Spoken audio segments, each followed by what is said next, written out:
Hello, everybody. How is it going? Can you hear me? Can you see me? Does it look like I'm laying down? Because I am. I'll wait until I can wait. I'll wait until the chat, until we get some feedback on the audio and video. This is going to be an interesting live stream in that I have thrown out my back. And I have well, as you all know, probably got hit by lightning, and when I got hit by lightning, it broke my spine and my skull, hairline fractures all over. But one of my discs, specifically S1, got blown out to the point where there was nothing really left. It like cooked it and incinerated it essentially. And luckily, it cauterized it, but sometimes it flares up, and there's not much they can do when the sciatic is impinged. And currently, it's impinged S1, L5, if you know the vertebrae. But I have 5 vertebrae that are that happen to be busted up, herniated, and whatnot. So tonight, literally, I wasn't sure if I could get on here, and I wanted to also let you guys know that I took a muscle relaxer, so I feel real loopy. I haven't taken one of those in a while, so just giving you a heads up that I might be a bit out of it. But what I was thinking was, rather than bailing on doing it, the show, why don't I get up and we'll look at some tanks, and if there's questions, maybe we'll get to those. But basically, I'll take you through what I do when I'm in crazy pain, because I also get other pain too, from the injury, from the lightning. I have a lot of nerve damage just all over that flares up, and you know, whether it's anxiety or depression or PTSD or whatever, I think everybody in the hobby can kind of sympathize with getting lost in your aquariums, in your terrariums, in the fish that you have. So that's what I want to do, and this could be, maybe save it for later, if that interests you. If you need a guide to just some simple exercises, things I've done over the years and years that I've dealt with chronic pain, and yeah, so and we can have fun, we can laugh, whatever. I try not to take life too serious, even when it's beating me down a little bit. But I thought maybe I'd do that, and I'd consciously walk through my meditation process. I have a bunch of little ones, and they're basically just observation of the fish tanks. So this isn't going to be a podcast, just a vlog of you guys staring at me laying on the floor. Okay, so I'm going to get up, which is going to cause me extreme pain, and we're going to work through it. Last night I really couldn't walk. I couldn't even get up and go to like get a glass of water or anything. Like, I was crawling, so it was really bad. And I'm scheduled to get a cortisone shot on Monday, if nothing else. That's a whole other thing. Some people hate them, some people love them, other people say they're terrible for you, blah blah blah. I'm not going to go into any of that here, but I hope everybody's doing well. It's good to see you. Hello, Daniel, Jamie, 3G, Craig, Lori, S, Kenny. What's up, Kenny? Who else have we got in here? Angie, Patty, Rico, Halen, GB or GRB, Kevin, Medcow, hello. Let's see here. Steven, Terry, of course. My fish tanks, aquatics. All right. M&C Aquatics, Elizabeth, Florida Fish Rescue, hello. And Keith, Big North, Your Average Fish Keeper, Nature Aquariums, Michael Long. All right, I think we got most of the folks in here. But hey, Texas Fish, Geek Boy, got more people filtering in. All right, let's see here. All those that think he should end the stream and get better, hold up the peace sign. Well, thanks for the $5 super chat. I appreciate it. Yeah, I'm not going to do a terribly long stream. Don't worry. I'm not going to like torture myself. I just thought this might actually be productive or helpful. You know what? I'm just also realizing how crooked my nose is. I've broken it twice in my life, like once in a fight and once hitting it on something really stupidly. But you can tell by my nostrils that it's crooked. But it doesn't look that crooked when I look at it straight on, like standing up. Okay, so, oh, the other announcement that I needed to make was that we have a deal going on. If you guys need yourselves some beautiful bettas, Big City Bettas, Amber, she is getting rid of a bunch of adult bettas. She has to move, and she needs to get rid of them to a good home. And you know, that is always a stressful event. And some of her breeding stock too. Some of her best koi Nemo bettas, or koi bettas, or Nemo bettas, or cello, or cello, whatever you want to call them. There's all sorts of color types. But if you're in the mood for a betta, she's giving a 10% off sale. Plus, she already put prices low, like she listed them as adults, like that never would have been listed. They're fish that in her line of things she's come across, maybe paid 50 to 100 or 200 bucks for these genetics, and it's adults that she planned on breeding that she's listing. So that's kind of something that I wanted to promote and give her a shout out. I also got 2 of those fish, so we can go check on them. So I'm gonna get up. Oh, okay. All right. And we're gonna get this show on the road. All right. The first thing we're gonna do though, and this is very important, it's actually a little life hack, is have a sip of Dr. Pepper.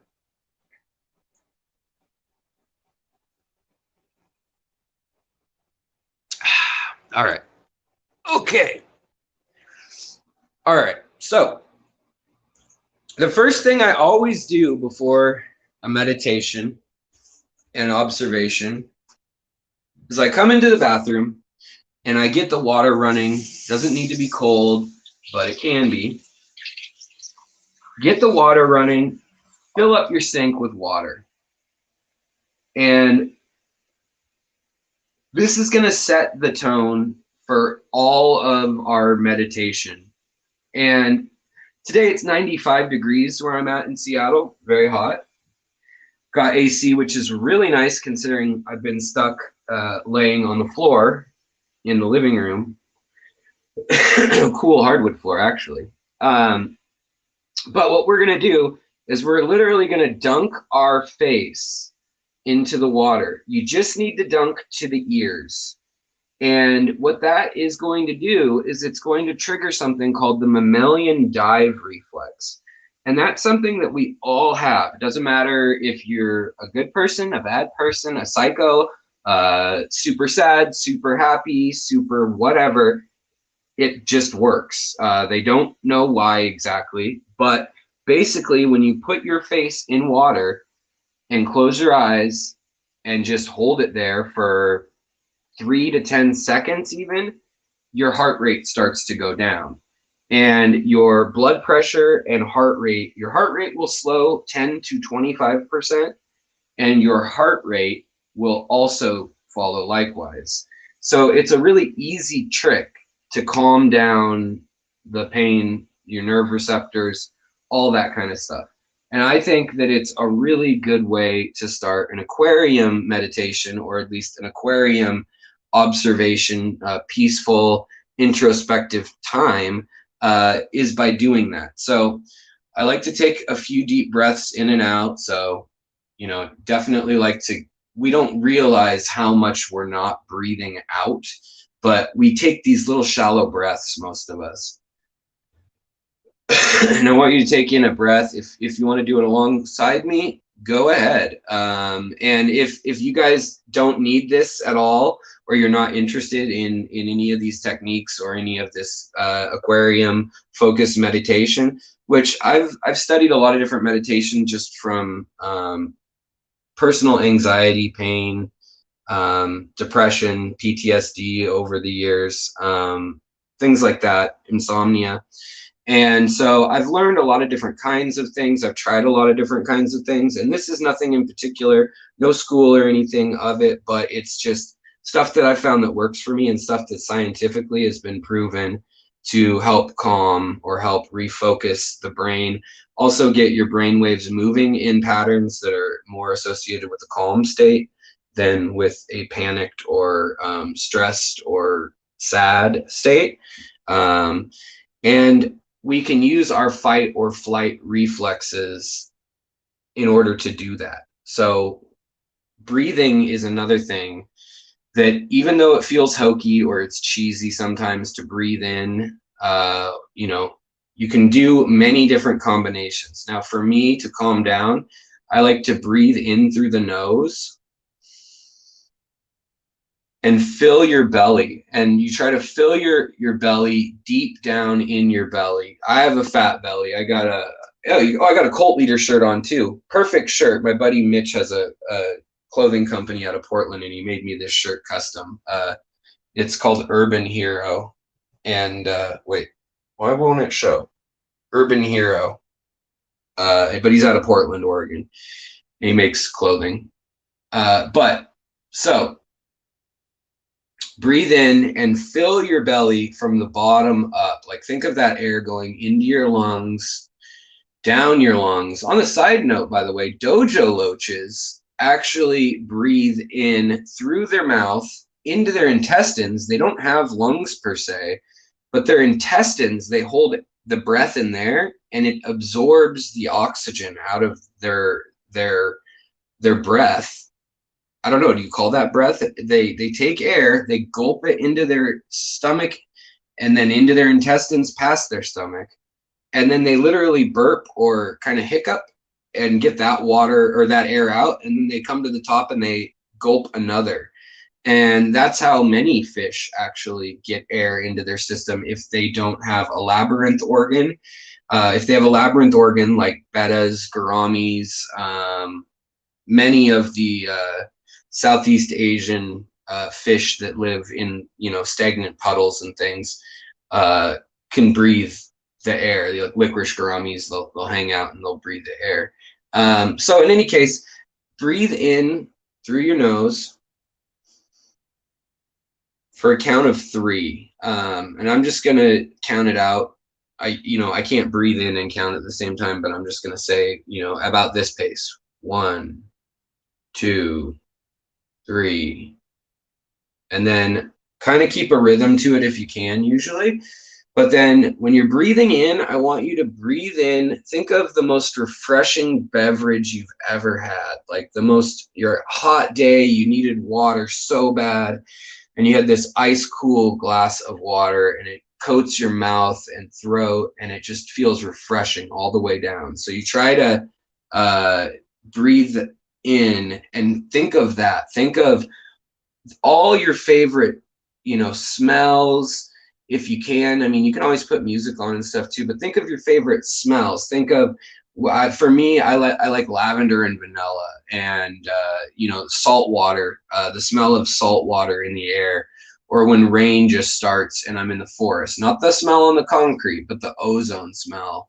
And so you breathe that in. You breathe in these positive thoughts and smells, And if you're feeling nauseous or sick ever, you're on a plane or somewhere where you can't really do much else, you just, it's an easy way to feel a little bit better.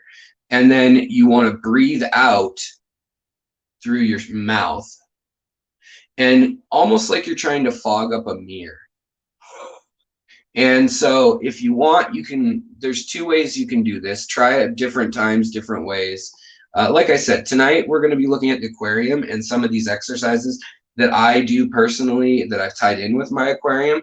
This is just the start. This is just how I think a good way to start, and some techniques that if you deal with these issues that I know many of us do in the aquarium hobby, maybe you'll glean something that useful here.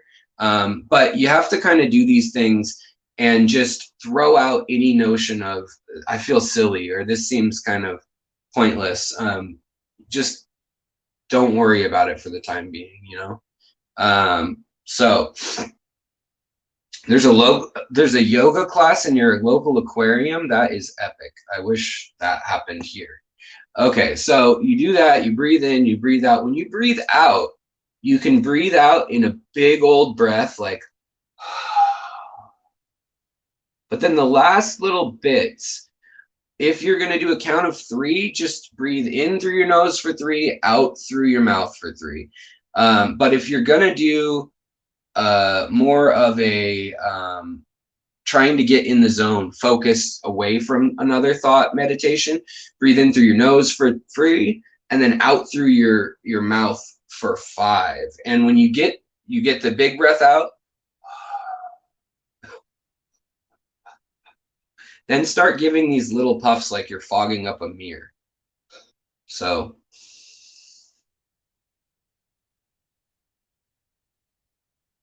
and let that breath fill up your lungs, and pull your shoulders back and tilt your head up and everything. Let it fill your lower belly, and then and as you're pushing that air out, get the last, think of the color you hate the most, the grossest thing at the bottom of your aquarium filter, and that just looks gross and fermented and gelatinous and moldy, or maybe it's a dead fish rotting, that smell of like something rotting on a hot day. And just imagine that smell, or whatever you hate, you know, maybe it's coffee for all I know. Do your own thing. I'm sorry for you if you think coffee's the worst smell, but in any case, so breathe out that, thinking of negative things. Think of colors that are dark and dingy and unwanted, like that you wouldn't want to see under your skin, and breathe those out all while you're doing this. And then when you breathe in, think of, you know, refreshing, crisp thoughts, a cool mountain stream, light rainfall, you know, a fresh snow, whatever. So whatever does it for you, but you kind of have this happy in through the nose, and you fill up and you let it puff you all the way out, and then out, and then up, like you're fogging up a mirror, and you're getting those last few breaths out. So then after you do that for a while, I'm actually losing some of the water. I'm literally going to do this, but I'm going to count it. And, well, I guess I don't want to dunk my headphones, so hold on. But I'm going to dunk my face because my back is really hurting. And so I'm going to actually, you can do this even without, you can do this even without, I guess it's not going to let me, well, you guys will get the idea. But, yes, I agree. Natural aquariums, if you're not used to breath exercises, you should do this sitting down. It's not a bad idea to do sitting down anyways. I just happened to be at the sink and I thought I was going to do this. But my point was to do 3 cycles, if not 10, 20, 30, however many you want to do, breathing cycles before you do the mammalian dive reflex thing. And the other thing you can do is you can literally just cup your hands and just get your face wet. But really what it is it's the pressure of water coming up It has to cover your nose, your eyes, and your mouth. And ideally, you want it to come to your ears. And that is a trigger that just cuts blood pressure and cuts your heart rate. And we don't know why for sure. We know that babies, when you throw them in the water, they know not to take a breath of air. And this is how. It's a nerve. The what is it? The transmengal nerve, is it? Transmangial nerve. And it triggers that. So it's actually a scientific nerve thing that's being triggered to fire off. So I'm going to take in some deep breaths and then dunk my face. And then I'm just going to let my face float with my breath being held for a little while.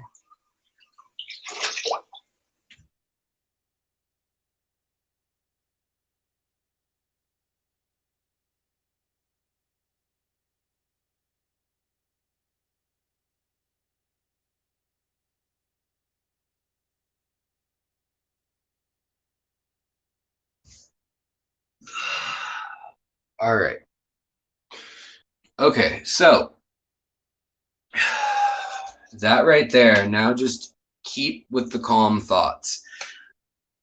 Keep with the calm thoughts. Let's see if you guys can hear me. All right. So literally that right there, I can already feel this wash over me. It doesn't matter if it's room temperature water or cold water, it doesn't matter. But the mammalian dive reflex is a real thing. And it's pretty cool that it works that way. Okay, so we're going to turn this around and we're going to start looking at aquariums.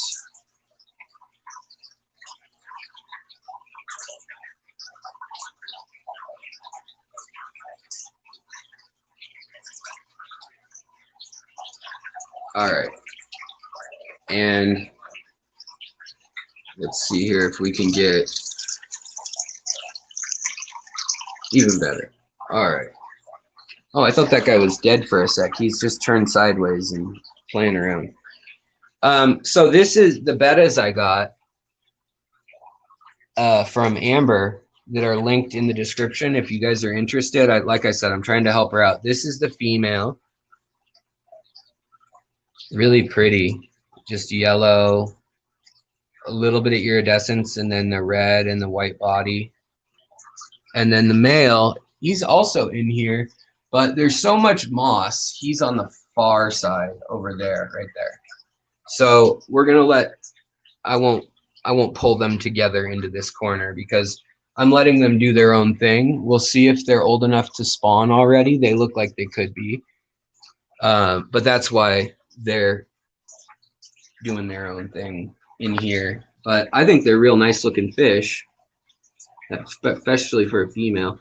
All right, so one of my favorite things I have to say when I'm trying to stay calm and trying to when I'm trying to stay calm and relax is it's definitely not having the aquarium room overheating, which I think that's what happened to that poor little guy. I think that this little bumblebee goby probably got too hot, unfortunately. But I like to just pick a spot in an aquarium and find like a shrimp. And the shrimp, I'll just literally take the shrimp and watch what it's doing. I'm gonna see if it's cleaning, if it's eating. I like watching the little shrimps eat for some reason. But meanwhile, as I do this, I'm breathing in those good thoughts, like breathing in happy, positive thoughts. And I'm thinking of things in the aquarium that seem peaceful. So for me, like this lily, I think is really beautiful. I think these little fish hiding under here and kind of dancing around under here is really cool. And this shrimp using its legs. This is one of the meditations that I do to get outside of my own pain, which is I will just literally, maybe we can find a fish that we can see better. Or a shrimp, I should say, that we can see better. I literally, yeah, we can probably just light up this tank here. Let's get us a fancy shrimp for this task. So you'll want a shrimp for this little meditation. These guys overheat really easily, so I hope they're doing okay. I gave them cool water today, but even getting up to get them water was a task. So you're going to move the shrimp to a place where you can see it, or find one that you can just already see and deal with. All right, so now as we look at the shrimp, literally I'm going to think about, okay, what part of its body is it feeling with? Its hands.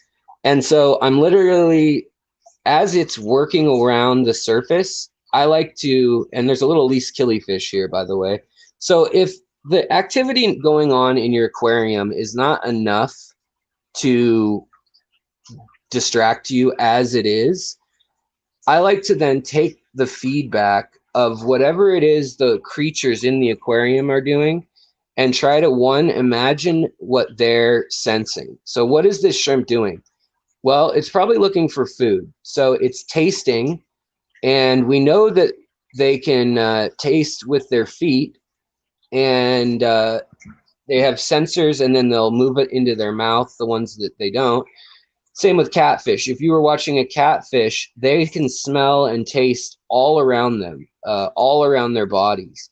They're also feeling the pressure waves around them. So you're thinking of this shrimp is imagining that, or it is thinking about that fish. Is that fish a threat to me? Am I in danger? And oh, here comes another shrimp. And so when I'm doing these things, I mean, maybe you wouldn't call it meditation normally, but to me, this is how I get outside of my mind. How I stare at an aquarium for hours is literally, I'm imagining, okay, now these shrimp are feeling with their feet. They're feeling with their hands, are equivalent of it. And I wish I could taste with my feet, Shanna. That would be handy, wouldn't it? Maybe I don't. No, actually, I don't think that's something I want. But I just look at the little life forms and I imagine what they're doing. And right now you can see its antennas moving. So it's doing something with its two smaller antennas, where its big antennas are outsensing the room in general, the water pressure, how much space it has, if there's a log or something in the way, and it's using its eyes too. But those little sensors, its little antennae on its rostrum, it's actually just getting a taste for what's right in the area. So what I like to do, though, when I do these things is if it's not enough just to try to imagine being the creature, I'll do things like, if it's tasting, I will take my tongue and I will press it against the roof of my mouth. And I will do that for like 2 seconds. So like pressing, and then release. And then I'll push it against my bottom row of teeth for 3 seconds. And then back to the top of the mouth for 2 seconds. And then back to pressing it flat on in your mouth. Try to get your tongue as flat to the bottom of your mouth as you can. And push against those front teeth. And then just take a deep breath. Just clear the palate. But literally doing things like that, or doing, if you can see the reflection of my hands, doing exercises like this. Just repetitive patterns, slowly, and going through dexterity. All this is doing is just literally keeping your nerves and your muscles and your brain. It's like trying to pat your head and rub your stomach at the same time. Like, you can probably do it if you've tried, good for you. But your brain can only sense so many things. So if you give yourself a task, which is to follow this creature, to follow that shrimp, to imagine it moving, and when it moves and it moves its mouth parts, you do something correspondingly repetitive with your mouth parts. And when it does something with its hands, you're doing this with your fingers, or maybe you even have a move that's you know, yoga related. Maybe it's you're interlacing your fingers and stretching. If you guys can see the reflection, I don't want to drop the tripod, but stretching. Yes, it is very much so autistic. And the reason for that is because, I mean, there's a reason they do that, and there's too much input, or there's a sensory and a nerve overload oftentimes with people with several forms of autism. And that's why that's why repetitive things are so comforting to them, as well as it being familiar, them being in control of it. But one, you guys, I would assume, don't have it to the point where it's impairing you, autism, in a way where you need to worry about picking up traits that you've unlearned. If you do, I don't want to whatever. You know, I don't think you're gonna trigger yourself back into your old ways or anything like that. I wouldn't worry about it. But just in case, that's my discretional warning, is like, do at your own risk. You may become a shrimp or autistic, right, guys? It doesn't sound very realistic once I say that. But it's seriously about watching the animals and trying to put yourself in their place, trying to see what it is that they respond to. I mean, do they respond when you put your hand on the glass? Does that scare them? Do they come to it? Do they think it's feeding time? My loaches, they love food. I'm not loaded. I am a little woozy because I took a cyclobenzaprine, and I don't usually take anything like that.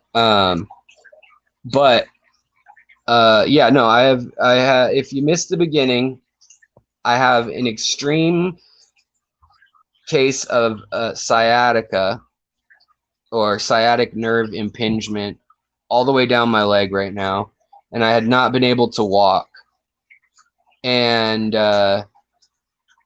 I've been crawling around the house for like 36 hours. I'm waiting to get a cortisone shot on Monday, maybe a lidocaine shot too, I hope. But in the meantime, I was going to bring people through kind of some of the things that I do when I look at my aquarium. We did the mammalian dive reflex, dunking your face. By the way, my baby killifish finally hatched and have grown up a little bit. So they're still pretty small. But this is the clown killie, which I hate that name. I want to call them instead a rocket killie, which was their name in the 50s. But in any case, they're doing good. I think I had 3 that actually hatched, and I got a least killifish too that happens to look like a pregnant female. So there was 3 least killiefishes. So I think one of the males got her pregnant, and I moved them, but she ended up hiding well enough that I thought I'd got them, and I didn't get her because I just noticed her tonight. Who knew? $2.99 super sticker. I appreciate it. Oh, and that reminds me, I think there was a $5 super chat sticker earlier that I totally walked past too, and I apologize for that, but I saw it, and I will double check at the end accordingly. And so the other thing about this least killifish that's cool is whoa, why are we doing this like weird light tunnel thing? In any case, this least killifish has a female. She has yellow and black on her dorsal fin. So she actually has a big old yellow mark. Granted, though, if you guys are able to do just a normal yoga routine or Tai Chi or whatever it is you're into, Kung Fu, Taekwondo, Brazilian Jiu-Jitsu, I don't care what it is, do that. But this is more of a mental meditation. So I just wanted to give you guys some free little thoughts on little exercises, because this is what gets me through my days. I mean, yes, there's the sitting back and enjoying an aquarium. There's the taking it all in and thinking, yay, I kept a fish, it's alive, happy day. For me, watching fry is what really makes me happy. Knowing that I had an environment that let little babies reproduce, or let adults reproduce and little babies flourish. And so that's what I'm doing. And then, you know, the other time when, and I'll get demonetized for this, I don't care, obviously, but sobriety. When you are counting down the hours and you just don't know what to do with yourself, you just don't know, you're pacing around and you're uncomfortable and you're bored, but you can't commit to any activity, and you just feel like you want to do something but you don't know what, nothing feels right. Well, aquariums, yes, there's tasks you can do in them, but there's more than that. I mean, so let's take a fish, for example. And you can also just, one of the things I like to do is I like to find a fish that I'm interested in that day. Here we got a little Cully Loach out. I don't know why he's out in the day. These ones seem to be pretty friendly in this tank. I don't know if it's because of all the Stiphodons that are in here with them, because the Stiphodons are out all day. But these Cully Loaches are actually really friendly. But I will find a fish and I will look at them and I'll start going through the checklist in my head of, okay, what does this fish have? It has, how many fins does it have? Okay, we got the dorsal, the pectoral, the adipose. Oh, we don't have the adipose. You know, we're missing that little fin on an angelfish. Or is it part of the dorsal fin? You know, is that little flare part of the dorsal fin, or is it part of the adipose fin that has evolved differently? I know that this isn't the best tank because this has algae on it that I let. If you can see the patterns, this is another kind of cool thing why I actually like these patterns. I know people might think I'm crazy, but let's see, how can I show it? There's these patterns on the glass that the neurite snails and that the loaches make. And I'm trying, of course, I can't get it to show just the algae when I want it to show just the algae. What is going on? Okay, let's try this. Will this work? Kind of. But I like to see the little patterns. You can actually follow where they were, where they fed, what they've done that night. By looking at the algae. So I always find that interesting. But that's another creature that always soothes me when I'm just feeling like, just think about anything, get your mind off the world. Like, I'll find a snail, or I'll find, like, these guys are great, a Pandagara or a Rufagara, and you just go find something and you watch their mouth. You watch it. Oh, hold on. Oh, man. And you just watch their mouth and you just watch it scraping. How does it move? I mean, what's the bone like? Do they have teeth? Do they have a bony plate that they're scraping the glass with? This guy has nothing to eat on the glass. That's what's going on here. He's already wiped it clean, and he just needs to be patient and wait for dinner time. That's what's going on there.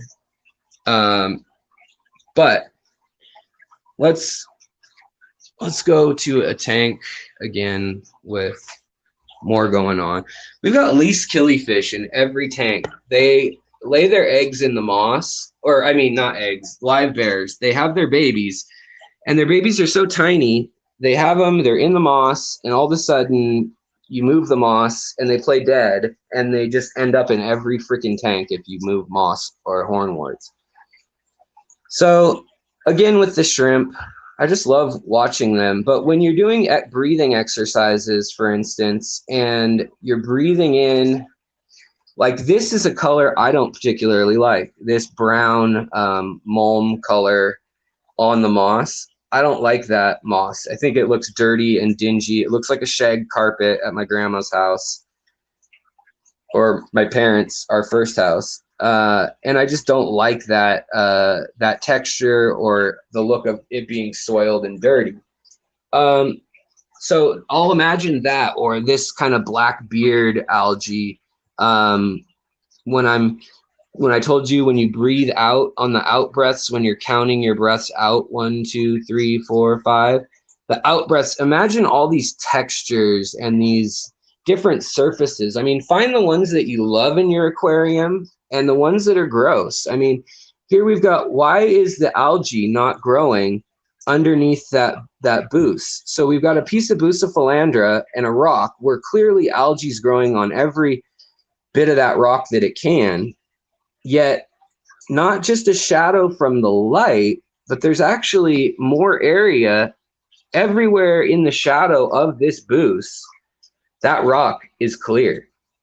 So maybe there is something going on chemically with that boost that is causing it to not create algae underneath. So then you find something like that that makes you wonder, and you look around and you think, okay, well, here's another spot that has no algae. What do we have here? We have another boost plant, yet there's algae all over here. I don't know. Is this a trend? Is it just this aquarium? But I like to find little things like this. And people ask me, like, Alex, how did you think of that idea for a video? Well, it's these searches, these thoughts that help. Another thing I like to look at are the little bubbles, the little gas bubbles, because we're so concerned with our tank having enough oxygen or enough CO2, or are the substrates trapping sulfuric gas or whatever? Are we going to release the Kraken when it breaks free and all of that? Well, the tank, it's interesting to take note of where the bubbles form. I mean, so this is happening because of algae or because of the photosynthesis, because where else would it come? I mean, it could come from the substrate here and get caught under here, but when it's on the top side of a stick, it didn't just float through the water and then settle downward, the bubbles. You know, you can see them up here along the edge. But I like to kind of look at things like that and think about that. And then also the other thing, look at this, we got fish eggs right here. These are pseudomygal eggs, and they look just like the bubbles, except they have a golden or bronze look to them. And so that's one of my very favorite things. There's another one right back there that's an egg, is spot the egg in the moss in your aquariums. The other really relaxing thing to do, for me anyways, I might be crazy by saying this, but you grab whatever it is out of your aquarium.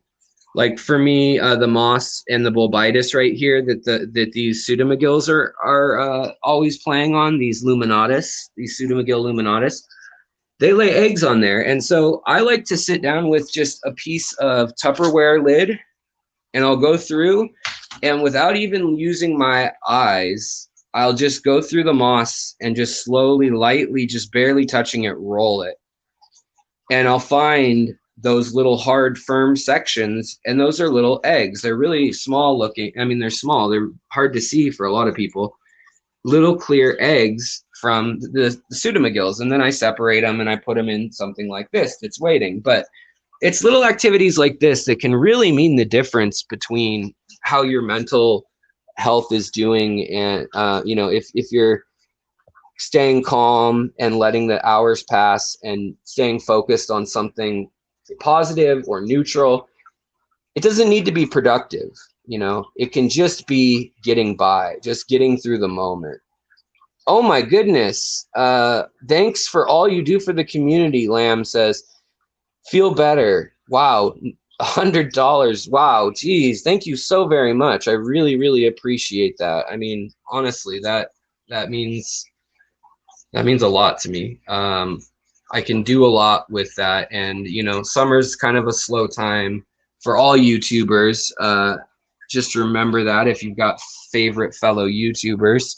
But things not just for the aquarium side of YouTube, but just YouTube in general, it slows down. People are outside. This year, people with the COVID and stuff, people are trying to go back out. And for right or wrong, whether you like it or don't, whether you're masked or unmasked, or you'll never wear a mask, it doesn't really matter. But people are going back to life. And because of that fact, they're not at home as often and not on the YouTube for these summer months. But it's just even more pronounced of an effect because of the COVID wrapping up or ramping up, whatever you want to do. Did you like and share, says Fish Tropic. Thank you so much, Lamb. That's very nice of you. Also, look, we have more Cully Loaches coming out. They wanted to say hi to you guys. And the Siphodons have come out too. And the Woodcats. I don't know why they all came out. I didn't even feed them. Yeah, Fish Tropic, that's a good point. If you do want to do a large donation, so I mean it's not no pressure, so over the top, and I mean it's so appreciated, but it's so not necessary. I mean it's just very kind. But you can use also PayPal or Venmo. I list my info in the description because YouTube takes 1/3 of it. So yeah, you can do that if you want. And then that way, rather than $67, well, then I got to pay taxes on it too, theoretically. Rather than $67 and then that getting taxed, you know, all that nonsense, it ends up being, you know, like, you know, rather than $50, it ends up being, say, $80 that I get to keep or something. I don't know if those numbers are right, but yeah, they think I'm going to feed them. So this is a tank that's I thought was going to turn into some immersed growth, but no. I don't know why. Probably that light's not strong enough. It's just a little pendant light. It's a little Fluval. It's not the planted though. It's just a Fluval plant light. And the CPDs are in here. My Scarlet Battis are in here. There's a bunch of least killifish, although their babies don't do well in here with the CPDs. The CPDs eat them, eat the least killy babies. So I'll clear out some space like this. And usually I try to take the pregnant female least killies because they have babies so frequently. I'll try to find them and catch them and move them. Even the CPDs are coming to the top and touching my finger. But also, I guess I could show you guys this too. These are still hanging out here because they need to go to their forever home. But these are the dojo loaches from my latest video, if you saw that. I have an airline that can run to this little container, but I mean these guys were literally living in less than an inch of water.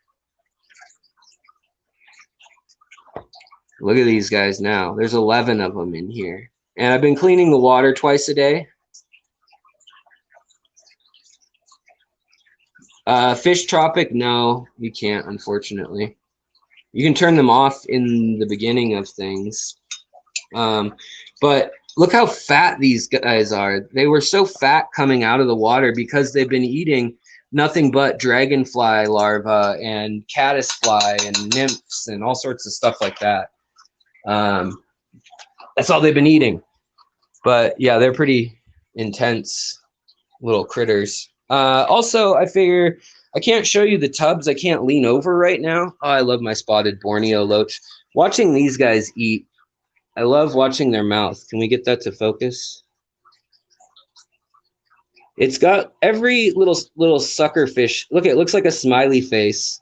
Looks like kind of like the Pepe the Frog or something. If you see the eyes on the mouth, and then its mouth is the mouth, but it's upside down. Anybody see that? Anybody? Ma. It looks like a guy talking or singing or something. But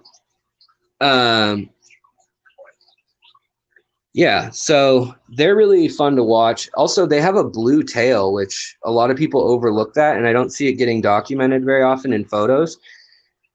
They actually have a really cool metallic blue tail in the right light. You guys can kind of see it. But, oh, right. Literally, I already lost the water out of here. The excess water out of here. Oh man, long ago.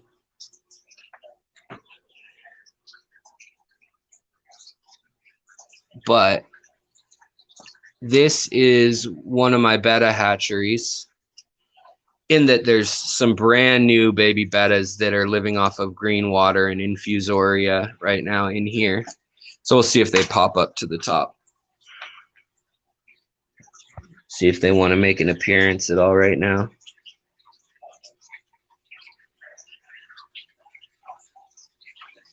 They're really teeny, like eyelash size, if you guys know what I mean, who keep bettas. They probably all ducked him when I put water in. They probably got scared. But in any case, they're down under here. You can make out some on the bottom that are bigger already. There's one. There's one. There's another one. But they're getting to the size now where some are just almost ready for baby brine shrimp. So I'll be feeding those brine shrimp soon. Oh, I thought I saw the male of Amber's. Big City Bettas. The male and female look like they're together over there. So maybe they're going to mate. We'll see. I don't know, Amber. What do you think? I saw you were in here. Are they ready to mate? I introduced them to each other in a 20 long with just a few Endler fry is the only thing that's in there, and I don't care if they get eaten, and some shrimp. And then literally the whole thing is filled with moss and Saswassertang, and it's pretty acidic. It's like 6.0 or something like that. The moss is even starting to die with some tannins in there. And there's rocks and sticks and all sorts of stuff in there for them.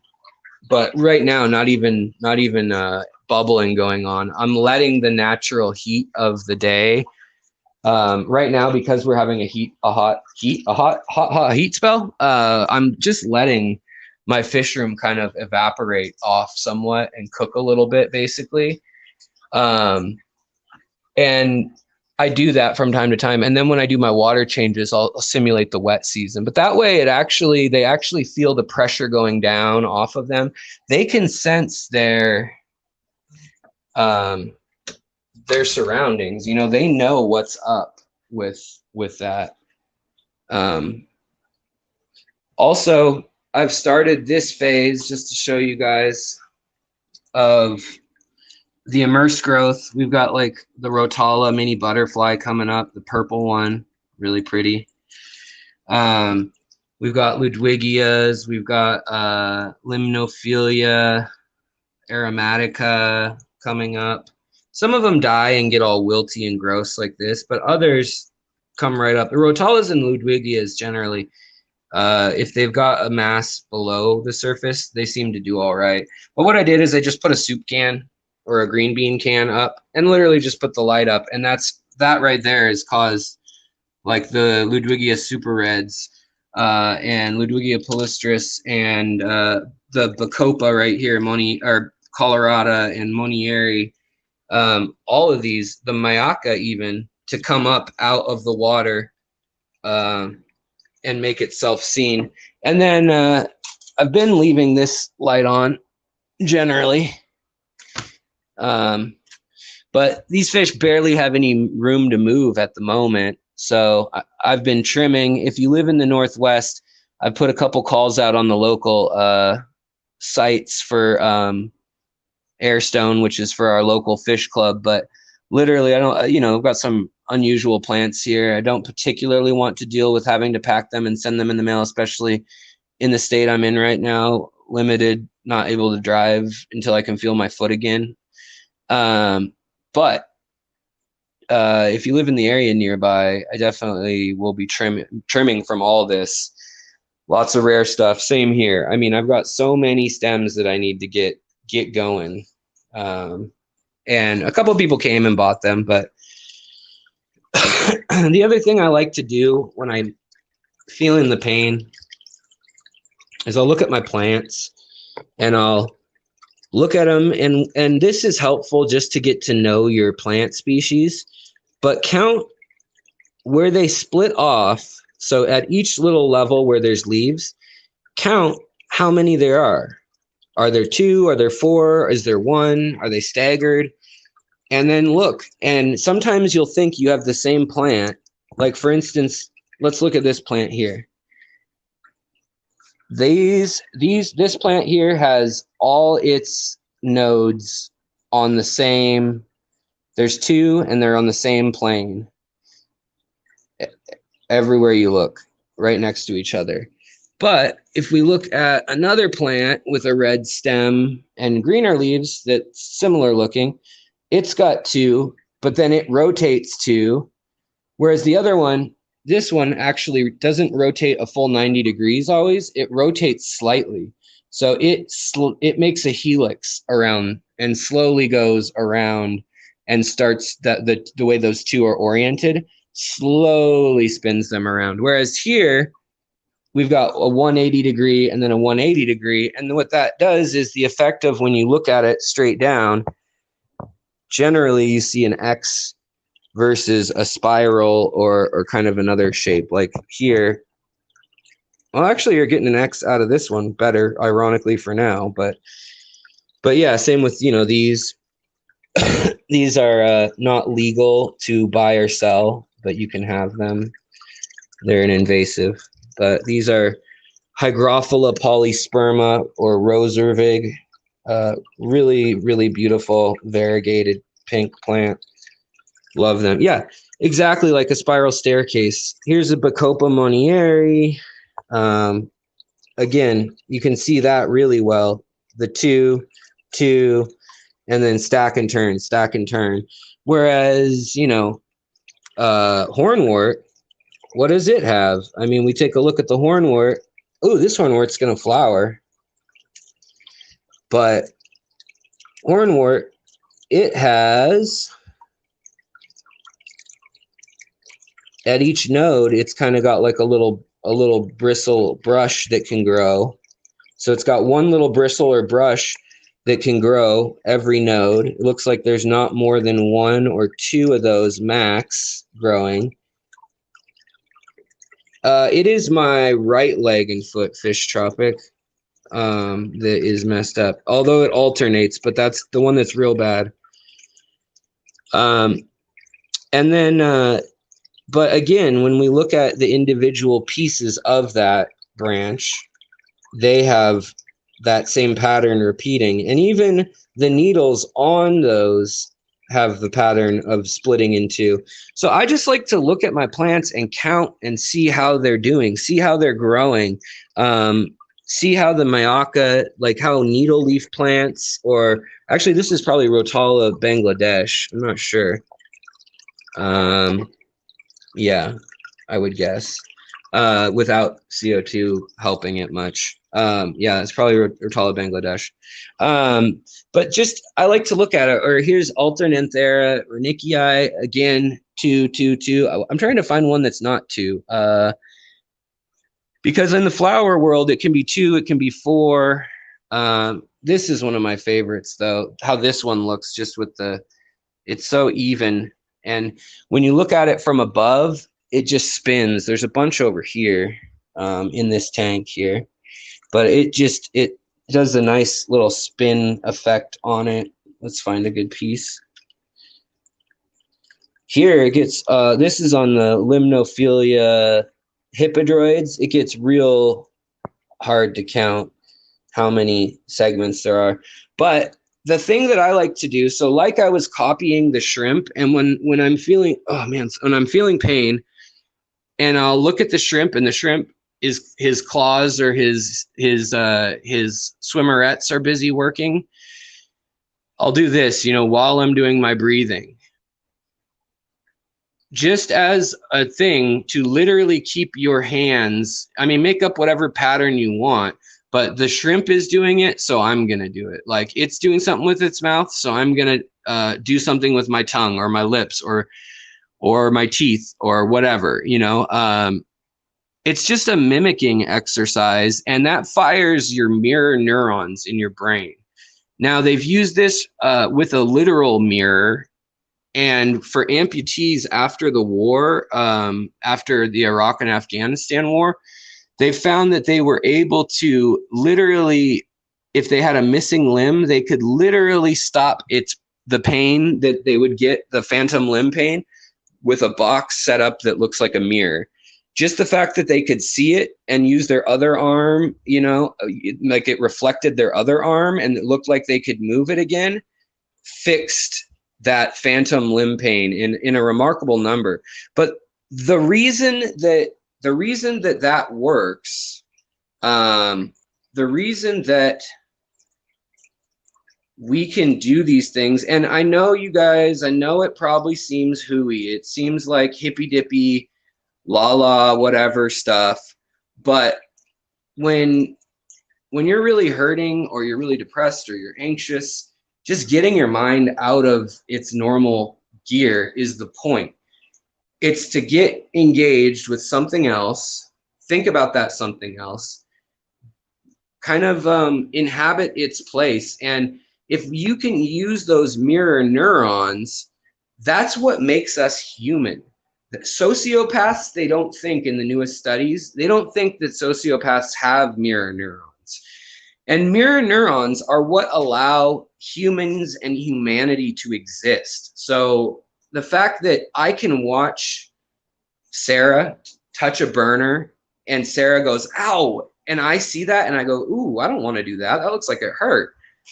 The fact that I can learn from her that way is what makes, one of the things that makes us human and makes us unique from other animals. Now, they think that maybe elephants and some other animals may have some mirror neuron ability, but those mirror neurons, I mean, they teach you that, but they also teach you empathy. And when you're depressed, when you're feeling pain that's very intense and easy to take over your mind and get you feeling down and struggling, you know. And let me just say, if you're having these issues at a very, very serious level, like where you're thinking of very, very negative thoughts, call a helpline, call a friend, get medical, you know, professional care and emotional professional care. This isn't going to get fixed with aquarium, aquarium things, but this is just, you know, my thoughts for when you're somewhere in between really bad off and doing okay. But just another way to interact with the aquarium. Just like when we talked to Brandon, the blind fish keeper, I mean, he was identifying species of plants just by using his eyes. So if you have real clean hands and you washed them fine and whatever, or your tank is like really well planted and there's no infections in the tank or whatever, I don't mind going from tank to tank. I know some people recommend not doing that.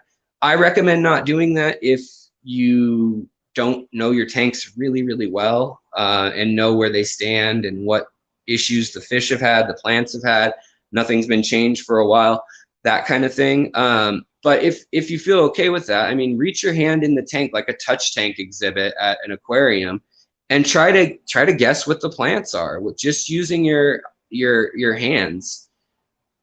Or you know, just looking at the silhouette of it at the back of your aquarium where it's darker, put the light behind it. But the mirror neurons, by doing this, while watching the lobsters or whatever, shrimp or anything do it. Or, you know how little kids will copy fish when they're going. There's reasons we do that. It's how we learn as humans. It's how we avoid having to learn by touching that hot stove. More of us stay alive as a species because of that. And yeah, it seems silly to do and to sit there with your shrimp and do this, or if your fish is, say if you're watching your crebensis, well, watch which direction, clockwise or counterclockwise, their fins are going. And then for you, try to match it with each finger, or I mean each hand. So your left hand, if their left fin in their pectoral fin is going clockwise, you go clockwise with your left finger. If it's counterclockwise, go counterclockwise. When they switch it up, switch it up. Now they do these things and they're actual signs and signals to the other fish. And so it's kind of interesting. It means something to them, just like bees when they dance. And I've noticed that when cribs or plecos, when they have babies trapped in the cave and the male is guarding them, and he starts doing his pectoral, and then also usually the sometimes they'll do it with the caudal fin and other fins, but they're just trying to get flow in there so that fungi doesn't happen, so that water and O2 oxygen gets in there, and they do that, but they actually switch directions, and I don't know what it is. Why they do that necessarily, but they do it, and it tells their mate, basically that, hey, I got babies in here, and it's one of the ways that they can tell them. And it's interesting. I've just watched them going, and I've noticed that my lemon plecos, the male goes clockwise all day long when he's guarding eggs. Once they've hatched, it's counterclockwise. Maybe it's better oxygenation, I don't know. But these are the little things that if you're really plugged in and you're really using that empathetic part of your brain, your mirror neurons, you can really get more out of your aquarium. You can really get the next level of love and interest. And then, you know, if you want, then you take it and sit on the computer and watch videos trying to learn more about the questions that you were wondering, or you can ask somebody who might know, you know, or you can track down the people who would know. But I just wanted to share that with you guys rather than not streaming tonight.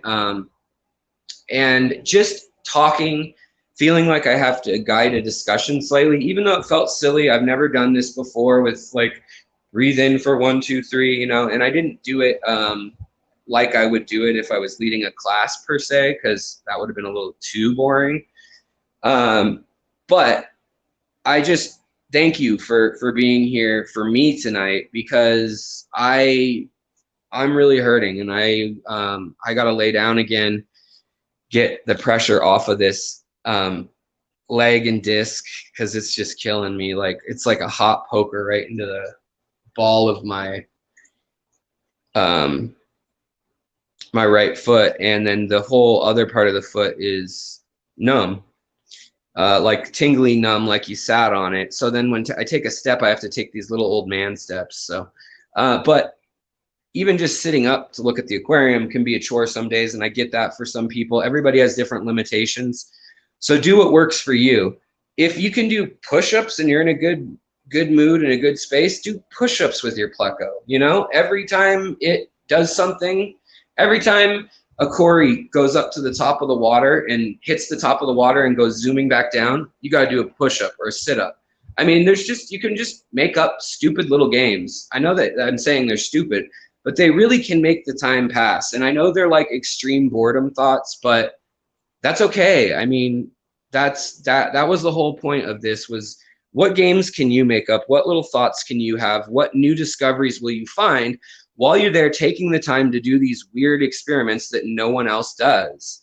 And you have to think outside the box. You have to spend the time and the empathy with a thought, with a project, with the discoveries to make new ones and to have them hold importance. So I just wanted to encourage you guys that no matter what's going on, obviously you need to go to your support system. You need to go to your medical doctors and things like that. If that's your first line of defense for real serious things, but then also, you know, lean on the community and stay busy, stay engaged. Think of ways that you can use your settings around you to cope with the trauma or the hard times and the depression and the boring times.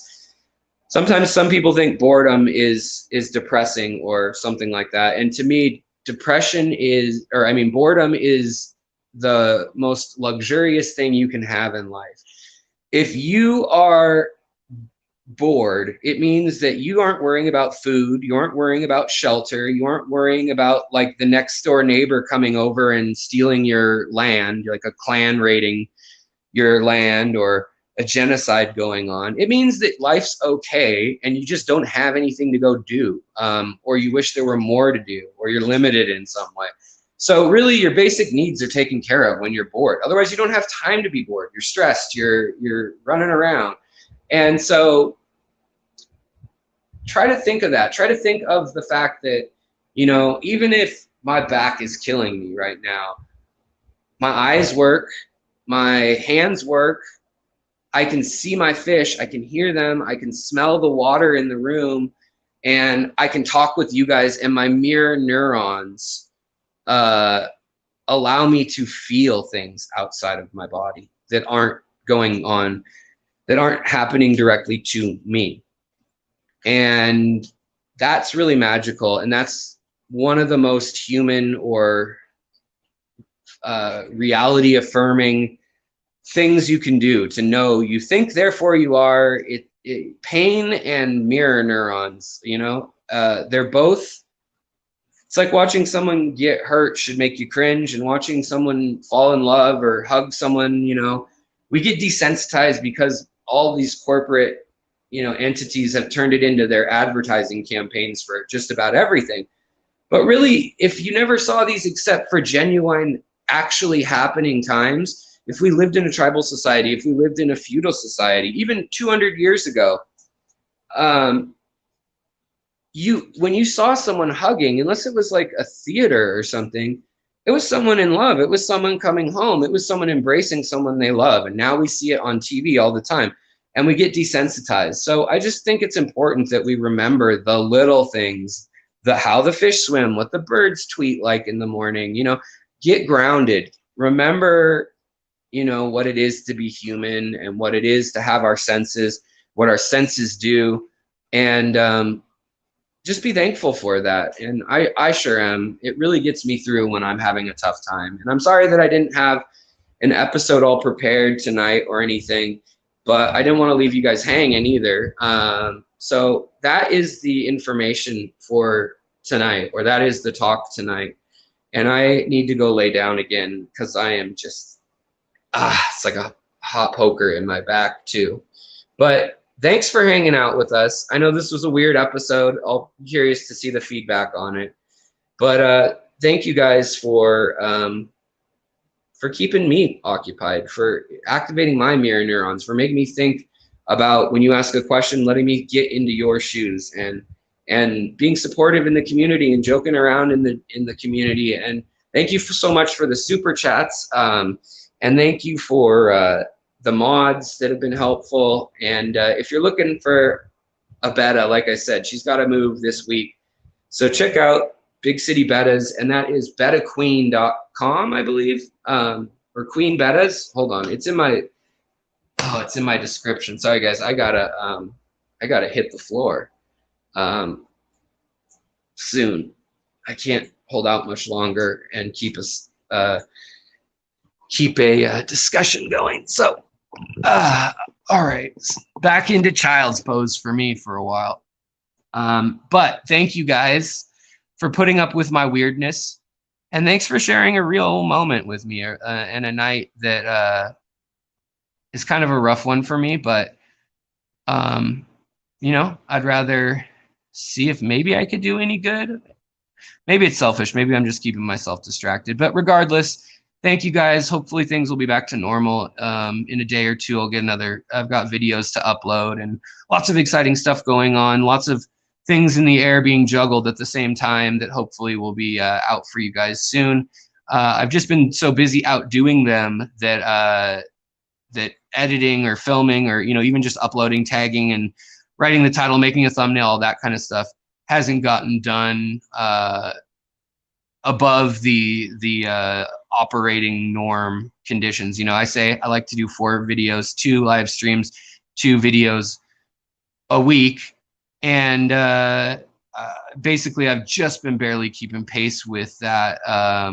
And so because I've been out doing stuff. So I have a lot of content, a lot of thoughts, a lot of stuff to sift through. But let me know the stuff that you guys do like, because I have a lot of collecting this summer that not necessarily, you guys don't need to see me collecting bluegills 400 times, obviously, but it's the one time that I got a dojo loach that makes an interesting video. So, all right, guys, well, I'm going to get offline here. My wife's going to be back home. She's at a dog bar where you can bring your dog, and they've got like obstacle courses and I don't know, an off-leash area, and it's all outside. But she's at a dog bar, so whatever that is. We don't have a dog, so I hope she has fun. I'm allergic and I love dogs, but I hope she has fun. But I'm time to put the heating pad back on. All right, guys, thank you so much. I really do appreciate all you guys do, and I'll see you guys on Tuesday. All right, take care.